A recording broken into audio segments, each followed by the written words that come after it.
Bismillahirrahmanirrahim. Assalamualaikum warahmatullahi wabarakatuh. Waalaikumsalam warahmatullahi wabarakatuh. Bismillahirrahmanirrahim. Wassalatu wassalamu ala rasulillah wala hawla wala quwwata illa billah. Yang saya hormati Bapak Kapolda selaku Kepala Puskesmas Bintang 1, Bapak Ibu Dokter karyawan dan karyawan Bintang 1. Tidak hanya intinya kita sedang menjalankan kepada Allah Subhanahu wa Ta'ala bahwasanya dengan segala rahmat, taufik dan hidayah kita bisa sampai di tempat ini kepada Islam. Salawat dan salam saya curahkan kepada kita Nabi Muhammad Sallallahu Alaihi Wasallam. Bapak Ibu yang saya hormati, bagi teman-teman kita yang pagi ini tidak bisa hadir, kita doakan mudah-mudahan dalam keadaan sehat walafiat dalam lindungan Allah Subhanahu wa Ta'ala. Bila ada yang sakit, mudah-mudahan cepat sembuh sakitnya dan bisa beraktivitas kembali.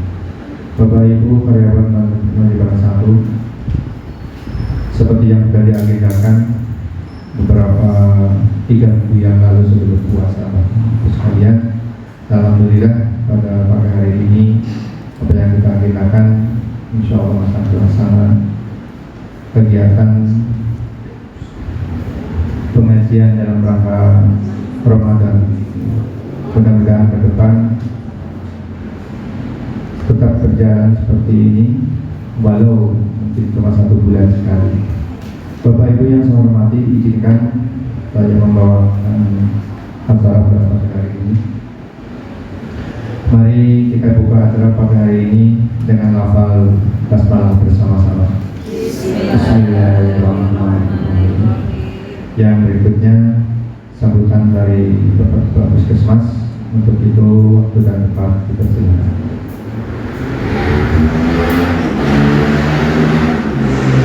Bismillahirrahmanirrahim. Assalamualaikum warahmatullahi wabarakatuh. Waalaikumsalam warahmatullahi wabarakatuh. Selamat pagi dan salam sejahtera untuk kita semua. Yang terhormat Pak Ustaz, kemudian Bapak dan Ibu sekalian yang saya cintai dan saya banggakan.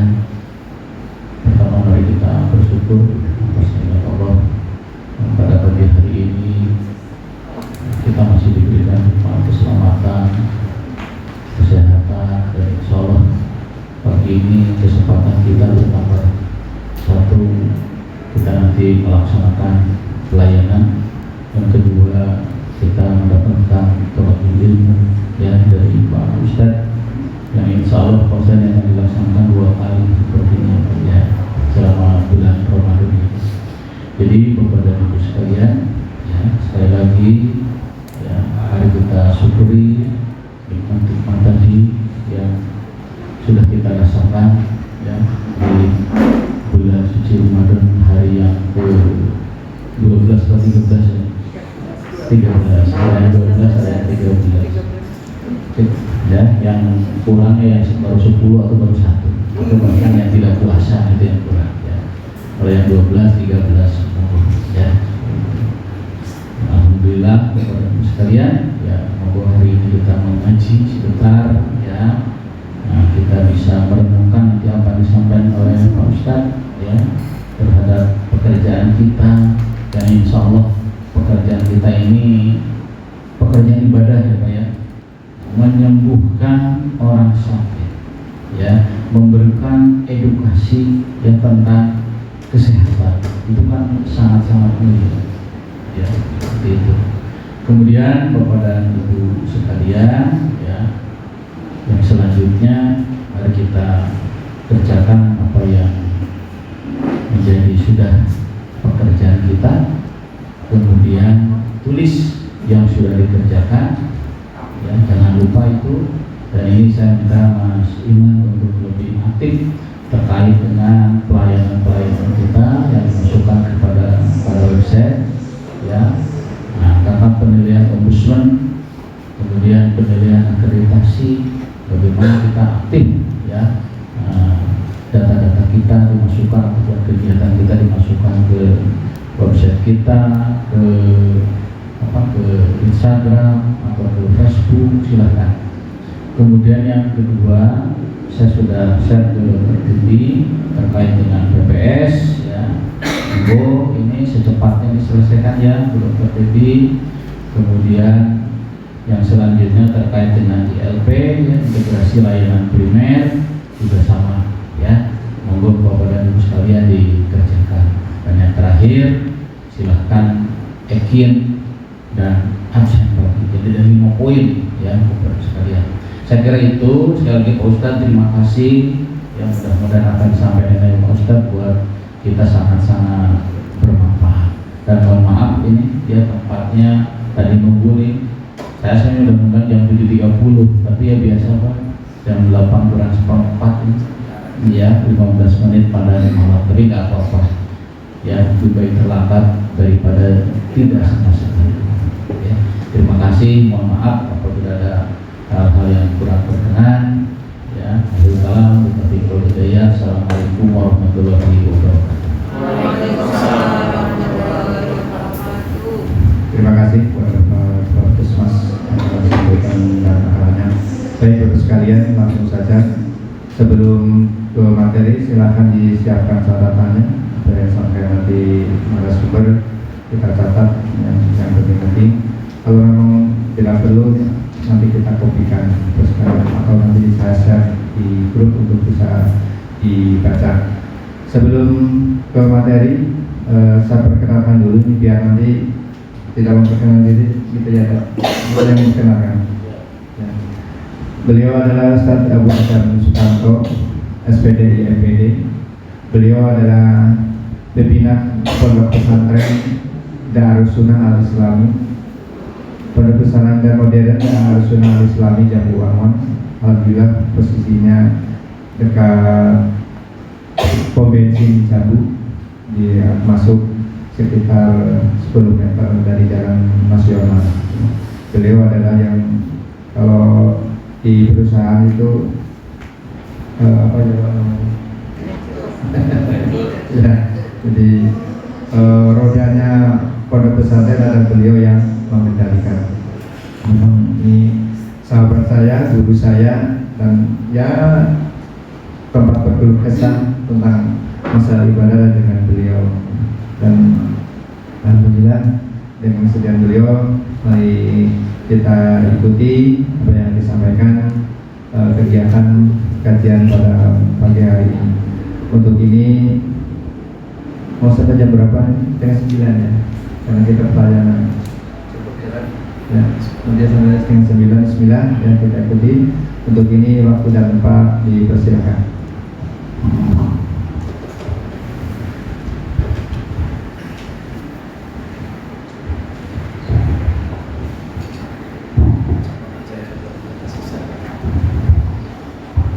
Bismillahirrahmanirrahim. Assalamualaikum warahmatullahi wabarakatuh. Waalaikumsalam warahmatullahi wabarakatuh.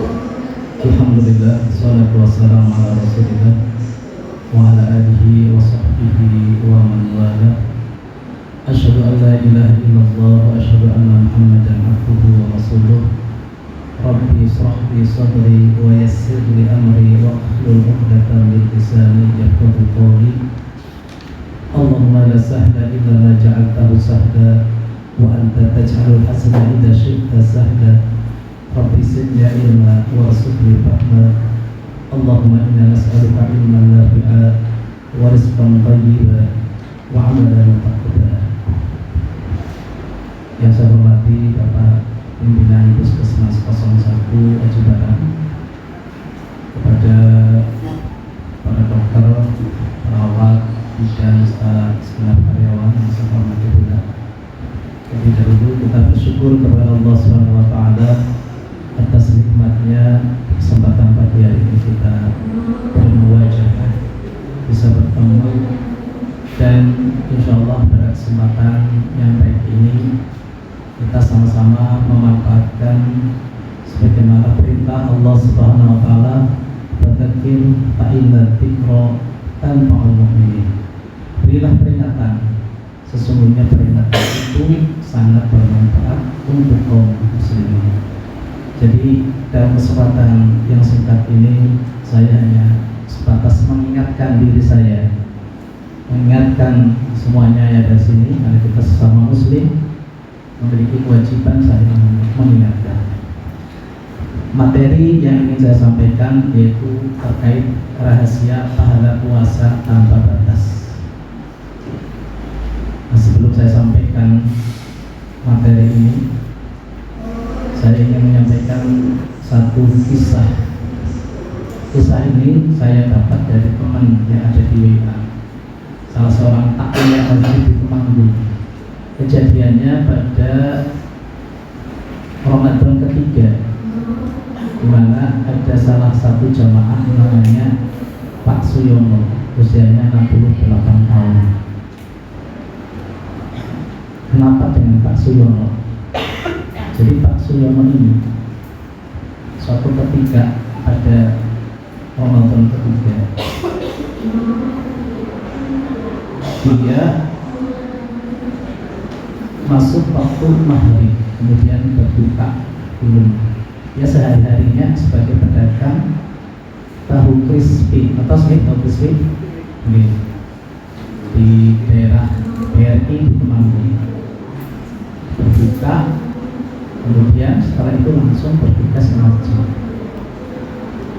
Kemudian beliau posisi sholatnya tepat di belakang imam persis. Nah, pas rakaat kedua ternyata Pak Suyono itu tidak kuat. Akhirnya Pak Suyono itu jatuh pelan-pelan tanpa harus jatuhnya keras itu, pelan-pelan. Akhirnya ternyata itulah akhir dari kehidupan Pak Suyono. Satu akhir yang indah bagi Pak Suyono karena apa? Yang pertama, dia meninggal dalam kondisi telah berpuasa. Kemudian yang kedua, dia sholat di posisi yang terbaik, yaitu posisi di belakang imam. Karena sholat itu ada tingkat-tingkatan keutamaan. Keutamaan yang pertama sholat pertama, tapi sholat pertama yang sebelah mana yang di belakang imam persis. Nah, ini ada hal yang menarik dari kehidupan Suyono, hanya tukang pedagang rezeki. Namun beliau ini betapa disiplinnya dengan perintah Allah Subhanahu wa taala. Dia sholat 5 waktu selalu di masjid kalau tidak ada uzur. Usianya sudah 68 tahun. Kalau kita yang sudah pensiun gitu. Tapi kedisiplinannya luar biasa. Waktu adzan datang. Nah, maka ini sesuatu yang bisa kita ambil pelajaran, sebagaimana perkataan ulama, man asya ala syai'in mata ala. Orang yang dia biasa hidup dengan kebiasaannya, maka dia akan diwafatkan sesuai dengan kebiasaannya. Pak Suyono kebiasaan rajin dan rajin sholat 5 waktu tepat waktu, disiplin. Maka diwafatkan oleh Allah dalam kondisi seperti itu, mengingatkan kita bahwasanya kita pun mencoba agar hidupnya selalu digunakan untuk kebaikan, agar wafatnya juga wafat dalam kondisi husnul khotimah. Jangan sampai naudzubillah kita meninggal dalam kondisi ternyata lagi pacaran itu orang sedang anak muda toh. Sekarang itu pacaran itu kadang orang tua gitu kan. Nggih. Kemarin di tempatnya Pak Walan ya Bang, katanya ada penggerbekan sebelum puasa. Penggerbekan itu siapa yang pacaran? Bapak-bapak sama ibu-ibu ternyata. Nah, kayaknya temen ini buat apa? Kalau dulu kan yang namanya pacarannya singnom, cara singnom. Tapi sekarang bukan muda dan muda, tapi tua dan tua. Karena sekarang ada HP. Makanya kita warna ini materinya ya di share Pak. materinya di share biar nanti yang dilihat dalam HP itu materi gitu. Sengaja tidak difotokopi Pak, tapi di share sehingga nanti materi masuk ke dalam WA ya, WA yang dibaca itu materi gitu. Nah kita berharap dari kisah tadi ya mengingatkan bahwa kita itu akan mati gitu. Dan kematian kita sesuai dengan kebiasaan kita. Kemudian kita masuk pada bulan Ramadan ini. Kalau secara umum bahwa kita hidup itu tadi akan mengalami kematian, dan sebelum kematian bahwa kita hidup ini hakikatnya sedang berjual beli dengan Allah Subhanahu wa taala. Berjual beli dengan Allah Subhanahu wa taala yang ini mengharuskan kita ada keseimbangan. Kalau Bapak Ibu berdoa, Rabbana atina fid dunya hasanah wa fil akhirati hasanah wa qina adzabannar. Artinya siapa kalau secara umum? Imbangan antara dunia dan akhirat. Tapi terkadang kita ini tidak berimbang antara dunia dan akhirat. Ada yang dunianya luar biasa, benar-benar diunggul-unggulkan. Ada yang akhiratnya diunggulkan, dunia enggak, dunianya diabaikan. Kita itu harus seimbang. Saya kasih contoh bagaimana Islam indah, agama wasaton, agama yang tengah-tengah. Jadi Islam itu agama yang tengah.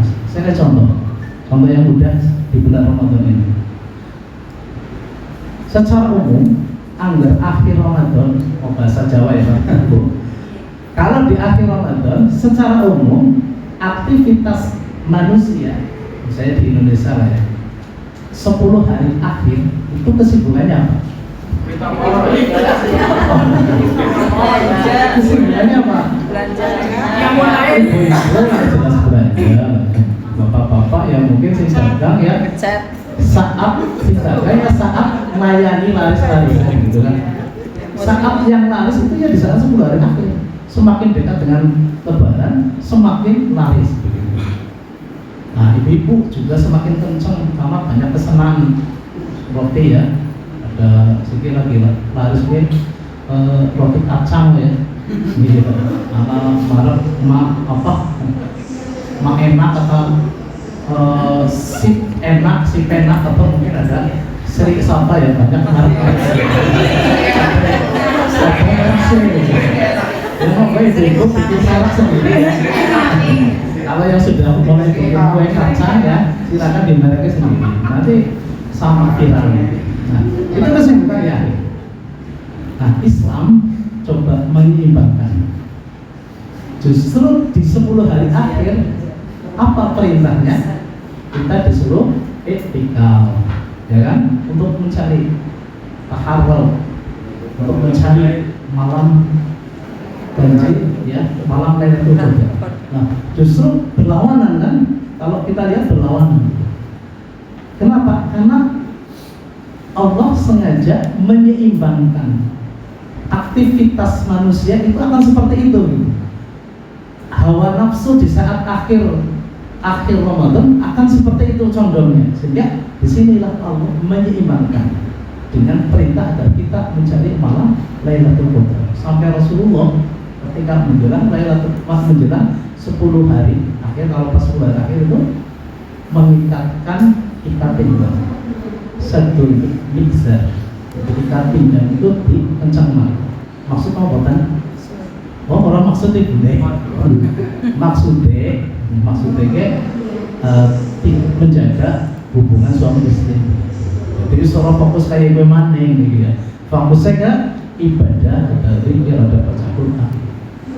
Itu dalam Islam ada keseimbangan. Meskipun saya dalam hati ya, tapi ini solusi yang saya sendiri belum bisa. Jadi ada solusi ya, untuk keseimbangan agar tadi ibu-ibu misalnya tidak sibuk di akhir-akhir Ramadan dengan dunia, bapaknya juga. Kalau saya solusinya ya, THR-nya dimajukan. Cocok. Masuk.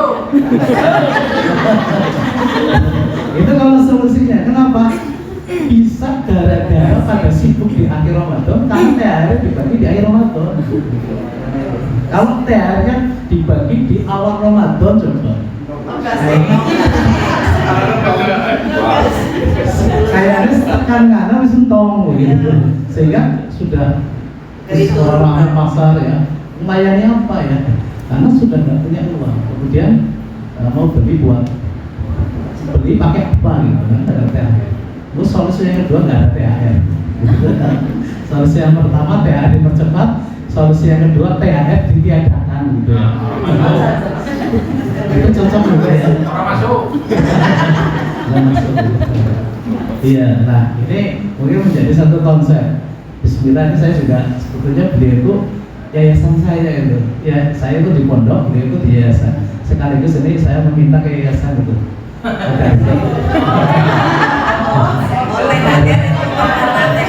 Ya, ini sekaligus ini perlu saya sampaikan dulu kan ini ngomong di sini ya. Jadi saya mohon pondok juga THR dipercepat. Mana dipikirkan orang. Ya, kita kembali ya. Kita sedang berjualan dengan Allah. Di sini disebutkan dalam ayat man jaa'a bil hasanati falahu asyru amsalihha. Barang siapa yang dia datang dengan kebaikan, maka dia akan diberi 10 kali lipat pahala. Jadi kita ketika berbuat kebaikan oleh Allah diberi pahala 10 kali lipat. Tapi kalau berbuat dosa itu tidak dosanya 10 kali lipat itu tidak. Nah, ini kemurahan Allah SWT. Berarti kan kita di sini ketika jual beli, orang yang berangkat akan milih gitu, akan berbuat baik atau berbuat jelek. Kalau berbuat baik, kita dapat keuntungan 10 kali lipat. Ini 10 kali lipat ini keuntungan yang minimal. Adapun kalau kita berbuat jahat, itu cuma dicatat dosanya itu 1. Ini kemurahan Allah SWT. Kalau kita dagang dengan Allah, pasti kita untung. Tapi kalau dagang dengan manusia, kadang menjadi buntu. Sering bisnis rugi. Saya dulu bisnis motor ya, sering rugi ya. Ternyata apa? Calonnya luar biasa, barang bagus, ternyata barang dicoba sekarang menceng ya. Terus banyak kekurangan di mesin, itu sering. Kalau berdagang dengan Allah, kita pasti untung. Nah, ini disebutkan oleh Syekh Sa'di rahimahullah dalam tafsir beliau Taisirur Rahman. Hada aqallu ma yakunu min at-tad'if. Ini adalah paling minimal, paling sedikit pelipat gandaan dalam masalah pahala. Ketika berbuat baik ini paling sedikit. Jadi dalam ayat yang lain itu bahkan kita akan dilipatkan bukan hanya 10 sampai 700. Dilipat-lipatkan pahala kita sampai 700. Diberikan keuntungan sampai 700 kali lipat. Tapi apakah sampai hari ini antara orang yang berbuat baik dengan orang yang berbuat jahat, kira-kira baik yang mana? Baik. Hah? Baik. Berbuat baik? Insya Allah ya. Ya nanti kita lihat cek nanti berikutnya saya jelaskan. Coba kita bandingkan yang berbuat baik atau yang berbuat jahat gitu ya. Karena nanti yang namanya berbuat baik, kita itu punya kewajiban ya, apa saja, kemudian apakah kita sudah melaksanakan atau belum. Misalnya di sini ya, yang datang di sini, apakah semuanya sudah berbuat baik semuanya apa belum gitu. Karena tadi buktinya saya undangannya 7:30 apa ya, saya datang ke jam 7:15 sudah standby di sana. Tapi Pak Walang katanya belum pada datang gitu ya. Ya sudahlah, kita ikut saja. Nanti ya, masa saya ceramah misalnya yang isi nggak ada orang, ini gimana? Ya kita nunggu. Ya ini biasalah. Yang penting bagi saya waktu berhentinya tetap gitu.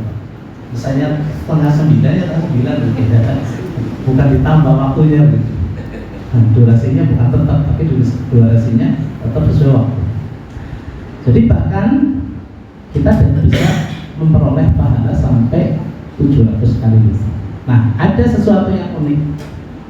Saya sebutkan ya, sesuatu yang unik yaitu puasa. Puasa ternyata lain. Kalau puasa ini sudah umum disampaikan oleh dai-dai.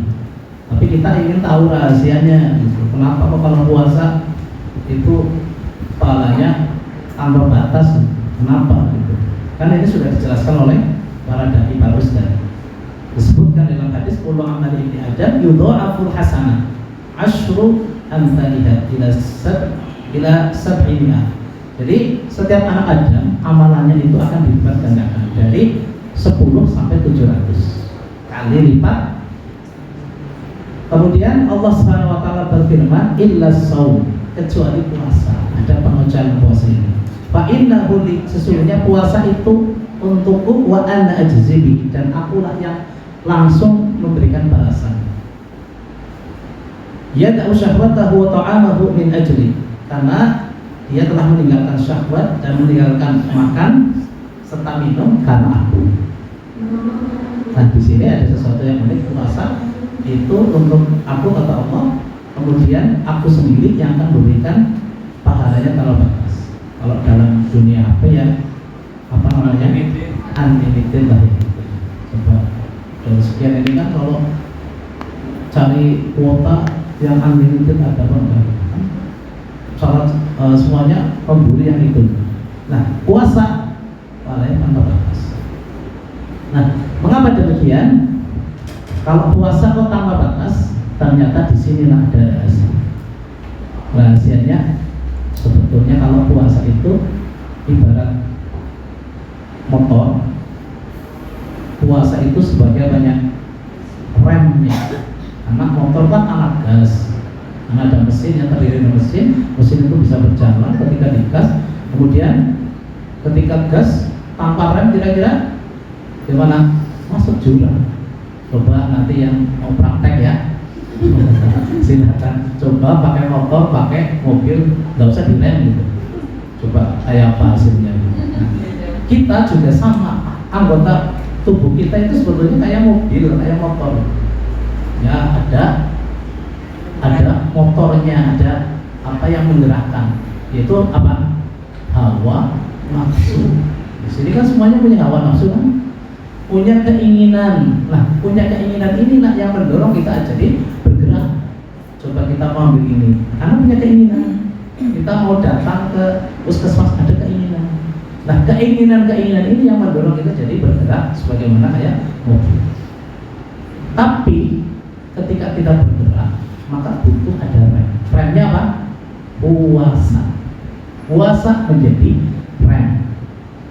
Ketika kita berpuasa, maka disinilah kita sedang ngerem ya, dengan rem sing kuat agar keinginan itu bisa tidak terlaksana. Misalnya keinginan, contohnya keinginan mau mencuri nggak jadi, keinginan mau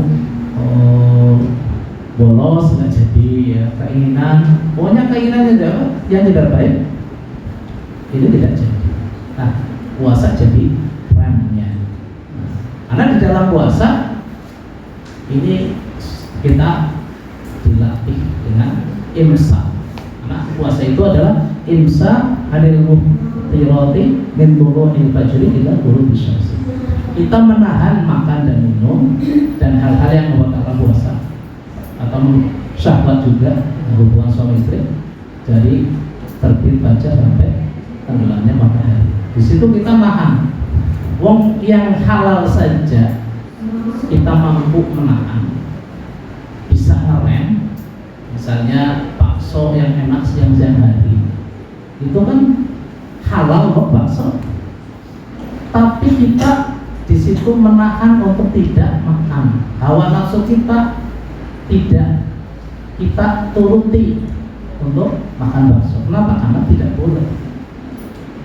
Kemudian coba kalau siang hari lah ya, bapak-bapak, ibu-ibu yang sudah suami istri pas liburan besok ya, coba tidur bareng.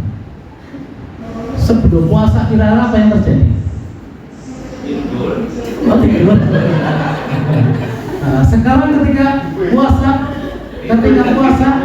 pakai ketonggo gitu ya. Sekarang ketika puasa Pak, dia pakai ketonggo gitu ya. Tapi sebelum puasa Pak, dia mungkin anasin cair ya. Anasin cair nek kalau bapak ya ibunya. Akhirnya jahil-jahilan, akhirnya ya kamu halal gitu. Nah sekarang kita dibatasi waktu pagi sampai siang nggak boleh begituan, sehingga ketika yang halal saja ibu sama bapak halal saja bisa menghindari, apalagi yang tidak halal. Tadi bapak-bapak bukan suami istri sudah nggak mau, yang halal saja nggak mau gitu, apalagi yang betul-betul dilarang. Begitu pula terkait dengan makanan yang halal saja kita meninggalkan, apalagi yang haram. Begitu pula misalnya yang bagian bukan duit ini ya, itu akan ingat gitu, sedang berpuasa, buru-buru kita mau ambil. Kenapa? Karena itu jelas tidak diperbolehkan. Itu termasuk korupsi. Nah, termasuk korupsi itu, yang saya korupsi itu jangan dilihat dari apa? Uang saja. Ternyata waktu juga termasuk bagian dari korupsi. Kalau ditanya, saya datang ke sini bukan ke pondok gimana? Nah kemarin saya sudah minta Pak Walan kalau undang saya, tolong di situ kepadanya, bukan kepada saya gitu, tapi kepada pimpinan Ponpes Modern dan Sunan Semaiwamong. Jadi saya di sini menjalankan tugas dari pondok gitu ya, untuk isi di sini. Berarti saya dalam koridor waktu kerja. Jadi saya tidak menjalankan hal terjadi diundang. Kan banyak ya. Sering kita lihat ada guru PNS misalnya, tahu-tahu lagi isi di mana begitu ya. Undangannya pribadi, bukan undangannya lembaga. Kalau dapat amplop, gimana? Buat sendiri gitu ya. Jadi bukan untuk lembaga atau mungkin prosentase gitu ya. Jadi dulu itu saya kalau kerja itu diajarkan, kalau selama jam kerja itu di situ milik misalnya perusahaan. Saya dulu di yayasan juga seperti itu. Ketika ada khotib, kalau di Jakarta itu khotib sekali dapat gede loh. Nah itu tidak untuk dikantongi, itu kembalikan kepada lembaga. Kemudian lembaga itulah yang nanti akan bisa memberikan kebijakan. Apakah dikasihkan seberapanya itu nanti urusan lembaga. Kalau pimpinan gimana? Dia kan ada membuat aturan. Saya kan di situ sebagai pimpinan, maka saya harus membuat aturan. Jadi itu, sehingga nanti kita sehat. Saya ada pasien, contoh ya, pasien ini sering ngasih hadiah. Ini Pak Pimpinan nggak usah kasih tahu, pelayanan bagus di jam kerja. Nah ini namanya bentuk penyimpangan. Artinya semuanya itu dilayani, yang BPJS dilayani, gitu ya, yang bukan BPJS dilayani, gitu ya. Jadi tanpa pandang dulu bahwa kita ini sedang bekerja untuk menjalankan tugas. Nah, Bapak Ibu yang saya hormati, jadi diantaranya, kalau waktunya 10 menit lagi, diantara rahasianya kata Syekh Muhammad bin Shalih Al-Utsaimin rahimahullah dalam kitab beliau Syarah Syahrul Ramadan, beliau itu punya buku kitab tentang panduan di bulan suci Ramadan. Kata beliau, kenapa sih puasa itu ternyata diberikan pahala tanpa batas? Kata beliau, karena puasa itu mengandung di situ sabrun ala taatillah, sabar dalam taat kepada Allah. Coba ayatnya kita paham, kutiba alaikumusiyam. Kita di situ diperintahkan untuk berpuasa. Maka kita taat.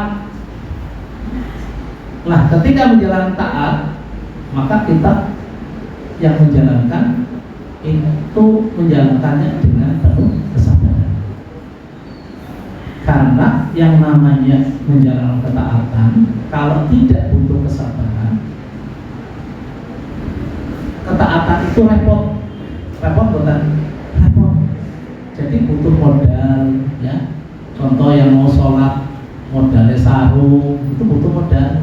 Kemudian harus jalan yang jauh, yang enggak, misalnya harus pakai motor jauh, harus pakai motor, pecian, gitu ya.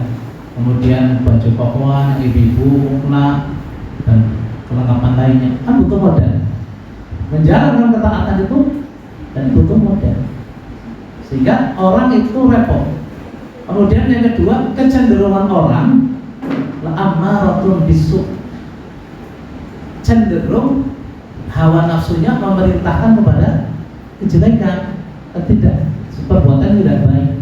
Sementara kita di sini diperintahkan untuk kebaikan, maka berat sekali ketika menjalankan ketaatan.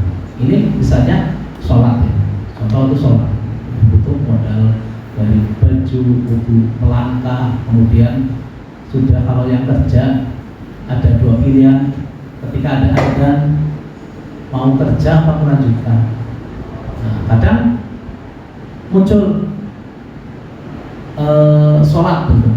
Di sholat anak muncul maning sholat dewekan apa jamaah, ya kan? Muncul godaan kayak gitu. Ternyata sholat sendirian. Akhirnya tidak kebagian pada 27 derajat. Nah, ini kan berat sekali. Itu dari sisi misalnya sholat. Kemudian kita lihat lagi bagaimana beratnya kita menjalankan ketaatan yang itu butuh sabar. Contoh masalah zakat. Zakat itu berat. Mungkin ada sing orang duit tanya orang pikir zakatnya zakat. Bahkan dari ustaz terangan orang zakat pas dirilah dari orang sufi ustaz dalam zakat berat. Contoh di zaman Nabi Musa itu ada namanya Qarun, seorang pengusaha. Apal kabeh ya, Qarun kan menumpuk harta. Kemudian diperintahkan oleh Nabi Musa untuk mengeluarkan zakatnya. Zakat dulu itu aturannya bukan 2,5%. Berapa? 0,1 atau berapa seper-1000 lah ya, kamar ya, seper-1000 atau 0,1. Nah, setelah dihitung-hitung harta Qarun ini ternyata dihitung itu besar. Akhirnya ingin mengeluarkan berat. Nah, apalagi kalau sekarang zakatnya 2,5%, lebih berat lagi. Kalau misalnya 100 juta kira zakatnya berapa? 2.500.000, ya kan? Itu kan 1 juta. Sekarang kalau 1 miliar 25 juta. Pernah saya menganalisa usaha saya, usaha kecil-kecilan, ada perumahan kecil-kecilan jualan. Tak hitung saya sebetulnya, karena ini kan masuk zakat jual beli, karena saya beli tanah kemudian dijual lagi, kafe-kafe yang dijual bikin rumah. Saya hitung besar juga ya, 1 miliar itu baru dihitung 9 aja udah 25 juta, apalagi ada 2 miliar, 50 juta ya, itu zakat perdagangan. Ternyata besar. Makanya dalam konteks zakat ini ayatnya khud, ambil dari pemerintah itu, paksa gitu. Khud min amwali shadaqatan, ambillah harta-harta mereka sebagai zakat, harus diambil oleh pemerintah, dipaksa. Kenapa? Benar. Kalau tidak dipaksa oleh pemerintah, orang akan ogah-ogahan, males. Coba ngeluarin 25 juta, tapi kayak misalnya sampai 2 miliar usaha, kita putar uang itu 2 miliar, ada 2 miliar berarti 50 juta, lumayan 50 juta. Kalau buat mobil ya dapat apa? Oh ya, mobil second jelas ya. Kalau mobil second jelas, tapi mobilnya apa? Saya kira belum dapat. Ya, iya, ya banyak ya, ada Vios, mungkin yang biasa lah 50 juta. dapat penter ya 98 ya 2000 ya dapat gitu. Eman kalau ibu-ibu ya kenal perlu gelang gitu. Ya perlu gelang 50.000 ketika dipakai gimana? Terus pokoknya gerus, ibaratnya gerus, ngerti gerus kok? Gerus kayak ya, mulet kan capek banget kok. Tapi karena ada gelangnya, semangat begitu dia. Karena olah mau gelangnya gila, mulet berapa yang dimulet ya, nggak capek. Karena apa? Sudah ada gelangnya gitu ya. Gelangnya senilai tadi 50 juta. Nah ini sih ada informasi saja.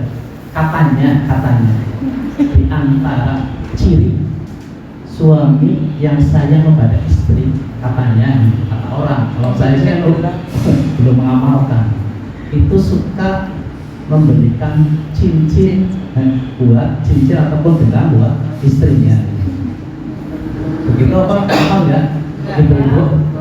Suami, berarti bukan suami yang sayang gitu ya. Tapi baterainya belum ada. Oh sudah. Tapi baterainya belum ada. Nah, indikator. Berarti kan sekarang saya nanya, kalau tadi saya katanya, indikator suami itu suka memberikan emas, kan? Harga emas sekarang berapa? Nah, nah, tapi kan tahu sekian gram, sekian 1 gram berapa? Nah, ya ibu-ibunya saya nanya bapak-bapak, berarti kan belum pernah beliin gitu ya selama hidup mungkin ya, paling papa matok pas mau nikah gitu ya, sebagai mahar dikasih gelang sekian gitu. Baru gue apa? Gampang nah. Kejatuhan mana tuh?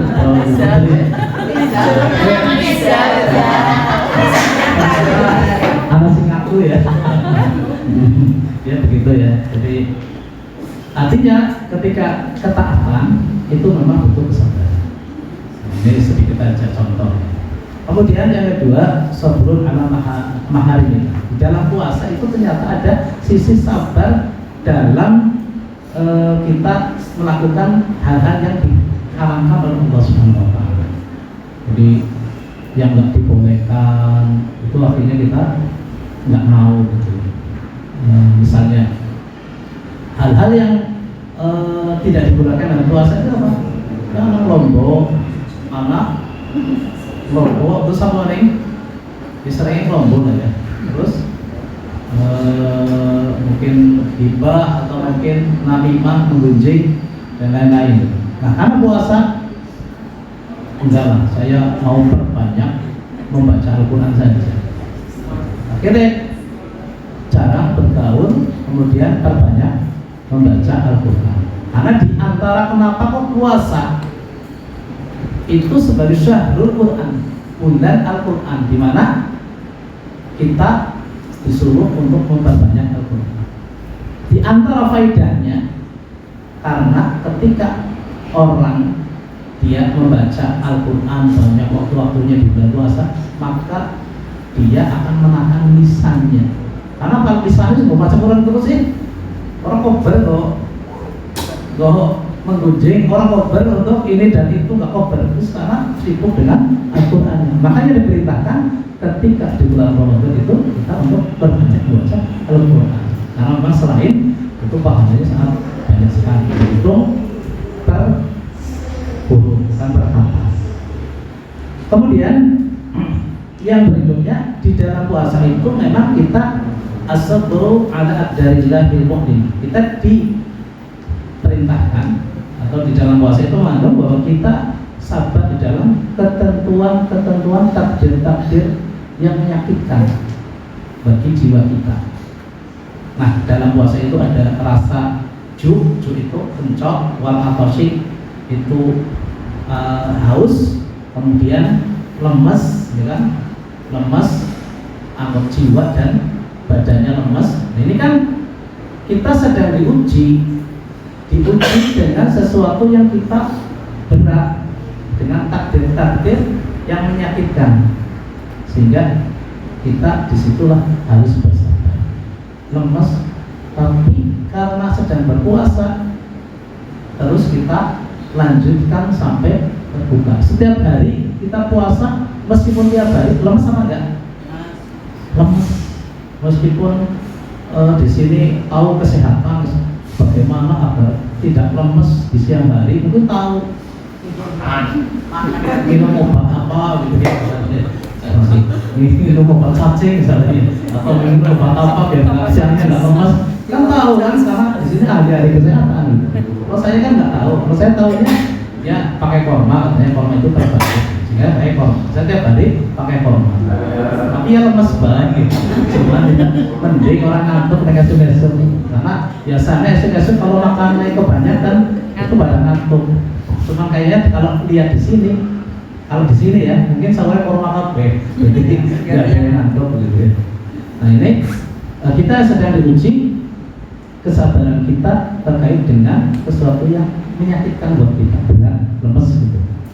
Nah kemudian di dunia nyata itu yang mungkin khusus ibu-ibu ya bisa melihat sosok sahabiah yang namanya Rumaisah atau Ummu Sulaim. Ummu Sulaim itu dua bojo jeneng Abu Thalhah. Yang suatu ketika anaknya beriang, kemudian Abu Thalhah ternyata harus keluar. Tiba-tiba setelah keluar itu anaknya meninggal. Abu Thalhah datang, tapi istrinya ini si Ummu Sulaim ini tidak langsung mengabarkan. Hanya ditanya oleh Abu Sulaim, Abu Thalhah ini takon, bocah kurimen anak liang sih, alhamdulillah tambah aman. Kemudian mau beriang kan biasanya karang-karang kan, nah ini tambah aman, orang karang gitu. Kemudian tambah ampang itu intinya bahasanya. Kemudian akhirnya Ummu Sulaim atau Rumaisah itu tetap sebagai seorang istri itu meladeni suami ketika datang. Jadi terserta kerja atau mungkin dari mana itu dilayani sampai berdandan. Dandan biasanya apa? Wong lanang biasanya dari ibu dandan apa? Tidur ya. Ya pokoknya akhirnya sampai hubungan sama istri. Kemudian setelah itu Ummu Sulaim itu mengatakan, seandainya ada barang titipan kok kemudian diambil, kira-kira gimana gitu, ditolak apa tidak? Ya tidak boleh. Itu barang milik, bukan milik kita, itu titipan. Kemudian baru menyampaikan sesungguhnya anak kita itu telah meninggal dunia. Terus kaget akhirnya, kok kenapa orang ngomong ini dan itu? Nah, akhirnya datanglah peristiwa yang seperti itu kepada Rasulullah SAW, mengadukan kejadian yang seperti tadi. Ternyata Rasulullah justru mendoakan mudah-mudahan anak ini menjadi anak yang baik, dan akhirnya keluarlah Abdullah. Kemudian Abdullah ini punya 9 keturunan, semuanya apa? Al-Quran. Nah, buah dari apa? Kesabaran. Kayak singkanya kiye, ibu-ibu sih kayaknya apa? Hah? Lagi sedih-sedih kok melayani gitu ya. Orang boro-boro dan orang kadang-kadang ini kena ayu nih ngomong gitu. Ya, terakhir punya sudah setengah 8. Yang terakhir, jadi rahasia kenapa tadi rahasia pahala puasa itu tanpa batas, karena di dalam puasa itu mengandung, atau di dalam puasa itu kita sedang menjalankan 3 kesabaran. Jadi sabar dalam taat kepada Allah, sabar dalam kita melakukan hal-hal yang diharamkan. Kemudian sabar, yang terakhir sabar dalam takdir-takdir yang tidak kita inginkan atau yang menyakitkan. Nah, balasan orang-orang yang sabar sebagaimana dikatakan oleh Allah, innama yuwaffas sabiruna ajruhum bighairi hisab. Tidak lain, balasan orang-orang yang bersabar, pahala mereka itu tanpa batas. Jadi rahasianya karena dalam puasa itu mengandung unsur kesabaran. Kesabaran itu memang pahalanya tanpa batas. Makanya puasa pahalanya tanpa batas. Bisa dipahami? Ya, sehingga puasa yang kita lakukan karena hakikatnya sedang menjalankan 3 kesabaran ini, kita berdoa kepada Allah Subhanahu wa taala, mudah-mudahan puasa kita bisa selesai sampai akhir, kemudian Allah menerima puasa-puasa kita, kemudian kita juga melaksanakan rangkaian-rangkaian ibadah lainnya, sujud kita, qiyam kita, semoga Allah Subhanahu wa taala menerima semuanya dan sampai akhir kita bisa betul-betul berhari raya sebagai tanda syukur atas apa yang telah kita lakukan berupa kebaikan di bulan suci Ramadan. Barangkali yang bisa saya sampaikan karena waktunya yang tidak memungkinkan. Demikian, mohon maaf atas segala kekurangan. Assalamualaikum warahmatullahi wabarakatuh. Waalaikumsalam warahmatullahi wabarakatuh. Alhamdulillah Rabbil Alamin. Bapak Ibu sekalian, demikian yang disampaikan beliau Ustaz Basam Sukanto. Mudah-mudahan ada manfaat buat kita semua, khususnya di bulan suci Ramadan banyak makna yang bisa kita manfaatkan untuk kebaikan. Baik Ibu sekalian, terima kasih atas perhatiannya. Mari kita tutup kajian pagi ini dengan kafaratul majelis. Subhanallahumma wa bihamdihi, asyhadu an la ilaha illa anta, astaghfiruka wa atubu ilaik. Dari saya mohon maaf. Wassalamualaikum warahmatullahi wabarakatuh.